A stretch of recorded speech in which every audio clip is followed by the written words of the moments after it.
gentrification, okay? To start this off, the definition, okay, by dictionary.com is the buying and renovation of houses and stores in deteriorating urban neighborhoods by upper or middle income families or individuals raising property values but often displacing low income families and small business. Okay, when you read the definition and you kind of hear what they're trying to explain, it sounds a lot like real estate investing. So are we a problem? Are we displacing people or kicking people out or causing ourselves to lose grandmama's house? Well, that's the conversation that we're gonna have today, and it's a bit of a hard one. So I look forward to hearing your comments down below. So what's up, guys? It's your boy Swan Lamar Belcher. Welcome back to the This Is Me Taking Action YouTube channel. Okay, if you're getting here for the first time, welcome.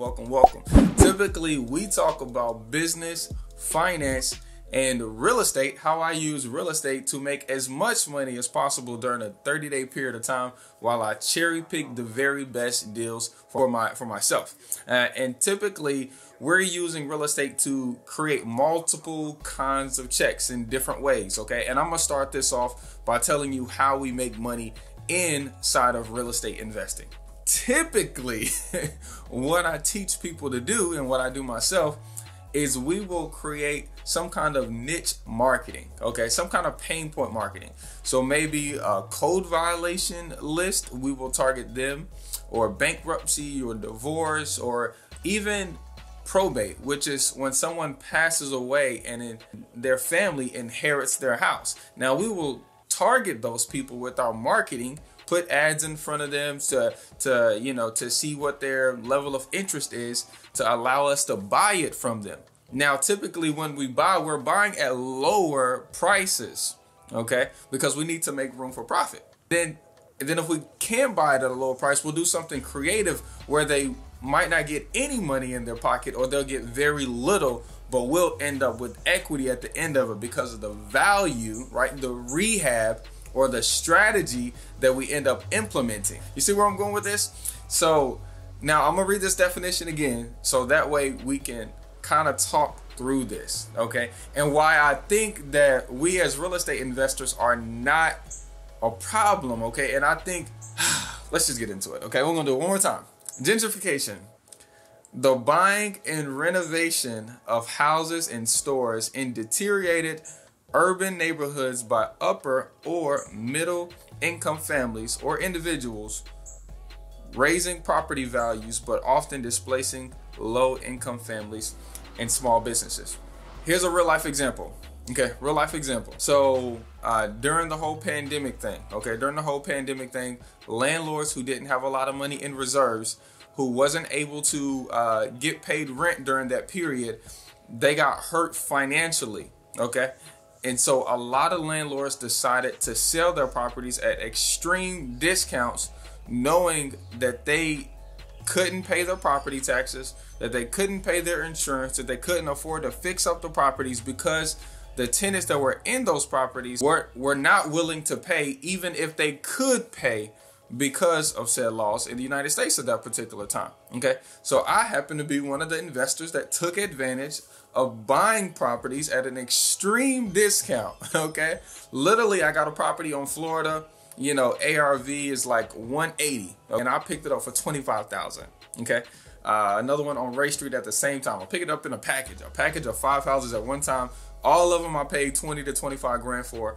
All of them are worth 150 or more. Extreme discount, right?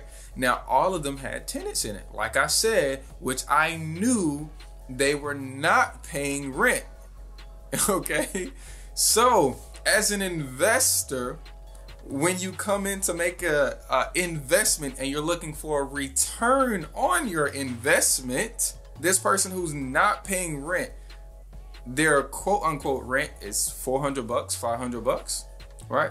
And I know they're not paying rent. I know that I want to put some money into the property so I can get paid more rent to a good person who can afford rent and who's willing to pay and keep your house clean so you can have a protected investment. That's what I did. So after I purchased, the people that were in it got served, okay, with either an increase in rent, or they got served with a notice to vacate. This is starting to sound like gentrification because people they say they're moving us out, you know, they're kicking us out of our own neighborhood, you know, and most people see that when this happens, it's typically not a black guy. They think it's some white guy or, you know, Uncle Sam or whoever, this big master who's kicking everybody out, right? They just taking this they're targeting this one neighborhood and they're not allowing our people to stay. They're jacking up the rent. So I was having this conversation with my mom last week because it got brought up with some family members. And so I was trying to think, I was thinking, well, am I the problem? Am I the reason that property tax values go up? Because I rehab them, I make them look nicer, and I sell the houses for more. Am I the problem that of why people sell grandmama's house, you know, for pennies on the dollar?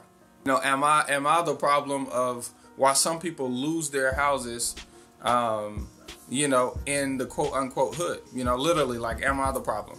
And so I started thinking about it. I was like, hell no. Okay, hell no. As a property owner, okay, number one, you should want your property to go up in value.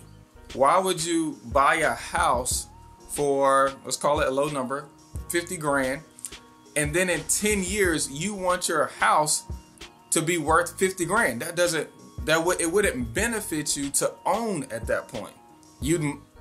At that point, you'd be better off just being a renter all your life and not ever owning anything. You want to buy a property for $50,000, maybe you fix it up a little bit over time, you make sure you maintain it, you keep the toilet good, maybe you do some new floors, you paint the outside because your wife wants it, you put some flowers down, and then in 10 years somebody's willing to come along and pay $125,000.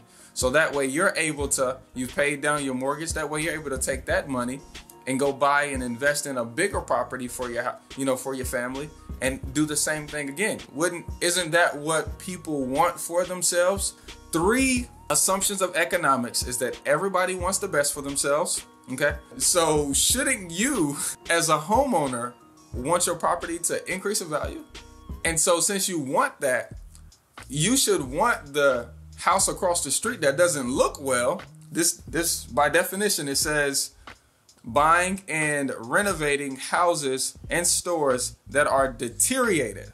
Okay, that means that are falling down, right? Those houses typically make your value less, right? Because somebody, you know, who's willing to pay more doesn't want to see that in their neighborhood. If I just paid $500,000 for my house, why would I want a house in front of me that somebody could pay $25,000 for? That doesn't match up. If I'm gonna pay $1 million for a house, why would I want a $25,000 house across the street?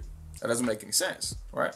So I want to challenge you guys. Okay, I want to challenge you guys. Instead of saying people are coming into my neighborhood, changing it and kicking me out, I want you to change your mindset about this. I want you to say, instead of people coming into your neighborhood, I want you to say, how can I own my neighborhood?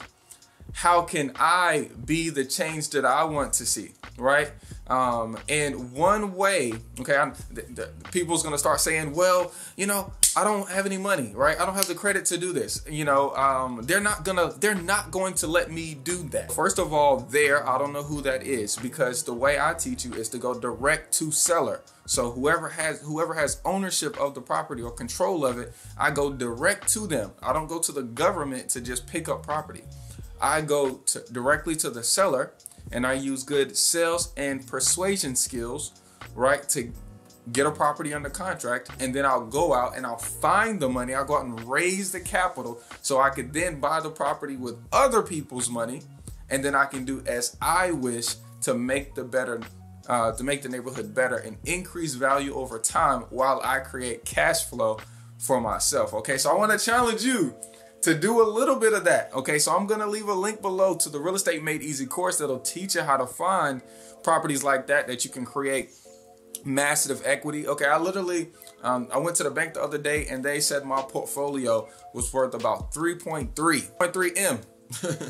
You know, I'm getting used to that. So I don't even know if people of that caliber even say million at that point, or if they just write an M, or I saw some guy, he had 2 capital M's after his, after the number. And I was like, so I'm trying to figure that out. But anyway, I teach you how to do that in the Real Estate Made Easy course. Okay, how to find those deals. Then our private money workshop that is live June 11th. Okay, I actually teach you how to find the money for it. Okay, so I want you to stop complaining about other people coming into your neighborhood and start buying the houses yourself so you can create generational wealth for you and your family. Okay, you guys have an amazing day, and remember, you don't need all 3 to do a deal. You just need 2 to do you. Peace.